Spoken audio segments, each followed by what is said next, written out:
NEWS.MC on Monaco Info is brought to you by Monaco Legend Properties.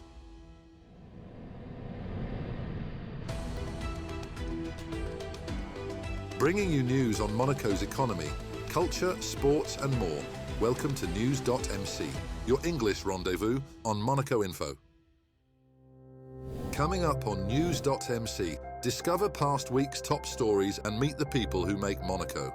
My name is Loris Meloni. I'm the Executive Director of Hôtel Monaco, and you are watching NEWS.MC on Monaco Info. What's been making headline in the past week? The Monaco Press Club welcomed legendary ocean activist Paul Watson on October the 9th for a special conference at the Hôtel Métropole. Speaking to a full audience, the founder of Sea Shepherd and co-founder of Greenpeace shared reflections on decades of environmental work, expressing concern over political inaction in the face of climate change and mass extinction.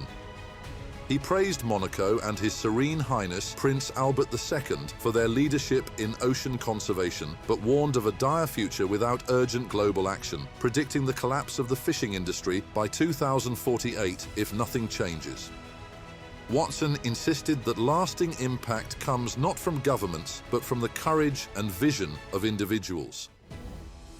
His Serene Highness Prince Albert II visited the Sporades archipelago in Greece from October the 9th to 10th as part of the Monaco Explorations Mediterranean mission.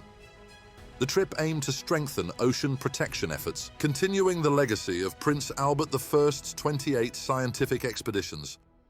The sovereign emphasized the importance of raising awareness and implementing conservation practices based on precise scientific data.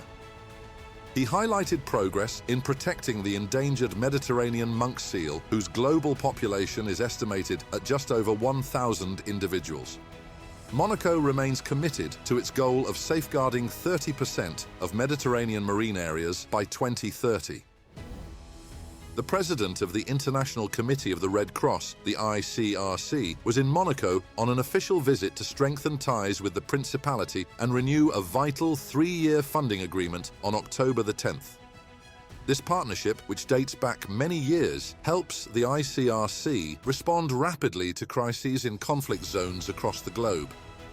During his visit, the ICRC President met with His Serene Highness Prince Albert II and representatives of the Monegasque Red Cross to discuss joint humanitarian priorities, including strengthening international humanitarian law and deploying trained staff to support ICRC missions. Monaco also reaffirmed its commitment to promoting the rules of war and protecting civilians during armed conflict. The ICRC President praised Monaco's consistent support for neutrality, independence, and the protection of human dignity, values that are essential in today's complex global conflicts. Specific areas of collaboration include operations in Gaza, Burkina Faso, and the Democratic Republic of Congo, where Monaco's backing plays a crucial role. In an extraordinary and emotional final at the 2025 Shanghai Masters, Monegasque player Valentin Vachereau stunned the tennis world by defeating his cousin Arthur Rinderknecht to win his first ATP 1000 title on October the 12th. To the match, Rinderknecht, ranked 54th, couldn't match Vachereau's resilience and sharp momentum in the final 2 sets. Him into the ATP Top 100, landing at 40th in the world, an astonishing 164 place climb. Celebrations erupted back in Monaco, where supporters gathered at the Monte Carlo Country Club and the Condamine Market to watch the historic moment on big screens. His Serene Highness Prince Albert II praised Vachereau's technical, physical, and mental growth, highlighting the team spirit and values behind this extraordinary achievement. For the Principality, this is more than a win. It's a powerful symbol of Monaco's rising place in world sport. And for Valentin, it's a moment of personal glory and national pride that will be remembered for years to come. From October the 12th to the 14th, Monaco hosted the 3rd leadership meeting of the Red Cross and Red Crescent, bringing together 43 national societies from Europe and Central Asia. Held at the Novotel and attended by their Serene Highnesses, Prince Albert II and Princess Charlene, the event focused on humanitarian strategies, global governance, and the vital role of the Red Cross in both conflict and crisis zones. Delegates also marked the 60th anniversary of the fundamental principles of the Red Cross, reaffirming their commitment to neutrality, impartiality, and humanity amid rising global crises. The U Cantin da Roca Choir marked its 30th anniversary with a joyful concert at the Condamine Market Hall on Sunday, October the 13th, attended by His Serene Highness Prince Albert II and Mayor Georges Marsan. Founded in 1995 to preserve and promote the Monegasque language through song, the choir remains a beloved part of local cultural life. The evening featured traditional music, heartfelt tributes, and a surprise gift to the sovereign, a new recording presented on both CD and USB. 8 artists and authors were celebrated at the Princely Palace on October the 14th as the Prince Pierre Foundation announced its 2025 laureates. Her Royal Highness the Princess of Hanover presided over the ceremony, recognizing achievements in literature, music, contemporary art, and philosophy. Highlights included the Literary Prize awarded to Louis-Philippe d'Alembert, the International Contemporary Art Prize to Simone Fattal, and moving tributes from young laureates and student juries who reflected on the power of cultural transmission through their chosen winners. Monaco's National Council has voted to adopt the amended 2025 budget on October the 15th, with 17 votes in favour, 4 against and 3 abstentions. The revised figures show a significant turnaround from a projected €88.6 million deficit to an €86 million surplus. The vote followed 3 public sessions and extended discussions between government ministers and council members. National Council President Thomas Brezzo acknowledged the challenges and disagreements in the lead-up to the vote, but recognised the government's efforts to engage and compromise. He underlined the Council's role in overseeing the budget and stressed the need for audacity alongside prudence to ensure future-oriented governance. The next key budgetary milestone will be the public sessions in December, where the 2026 initial state budget will be debated and voted on. Monaco's Roca team powered past reigning champions Paris 99-94 in a fierce Betclic elite showdown on October the 12th. After an early Paris burst, Monaco responded with a 15-0 run and held the lead at halftime, despite the ejection of Alpha Diallo. Elio Kobo starred with a dazzling performance, while Mike James and Nikola Mirotic sealed the win in a chaotic final quarter, underlining Monaco's title intentions.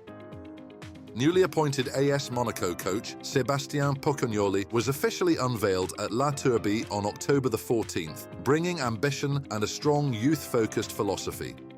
The 41-year-old Belgian, signed through to 2027, spoke of aligning his principles with the club's identity and promised an exciting, dynamic style of play. With just days to prepare, his first test comes this Saturday against Angers. The Roca team fell just short in Bologna, losing 77-73 to Virtus after leading for most of the game on Wednesday, October 15th. Despite solid defensive effort, the Roca team struggled offensively with poor ball movement, missed shots, and wasted chances proving costly.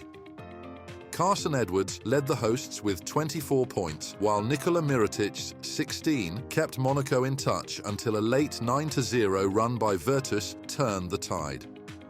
A final push, including free throws from Strazel, brought Monaco within reach in the closing seconds, but it wasn't enough. The defeat marks Monaco's second EuroLeague loss of the season. Next up, our exclusive interview with the personalities making the Principality. My name is Loris Meloni. I'm the Executive Director of Sporades Monaco. I'm originally from Bourgoin-Jallieu, which is a city in the Rhône-Alpes area in France. So I grew up there and I made my studies in Lyon first and then in Paris. First I was in the scientific studies, and then I realized that it was not my main goal. I find something more in common with my goals, and it was sports management. Then I studied in Lyon and then in Paris to finish for this kind of cursus of sports management. I came to Monaco, it was in 1995, something like that. I don't know why, but my goal was one day I need to come there and to work there. But that was just a dream, I mean. Nearly 20 years ago now, I had the opportunity to come to work for Sportel. It was the beginning of my journey here at Monaco Mediax. So Sportel was created in 1990. It's the world's leading sports media rights content and technology convention. It is dedicated for all the business and companies involved in sports, media, technology providers, federations, sports marketing agencies. Today I'm in charge of Sportel as the executive director of Sportel Monaco. We have also Sportel Abroad that we organize every year, usually in the America or Asian country. I'm in charge of all the organization of Sportel, development of Sportel here in Monaco.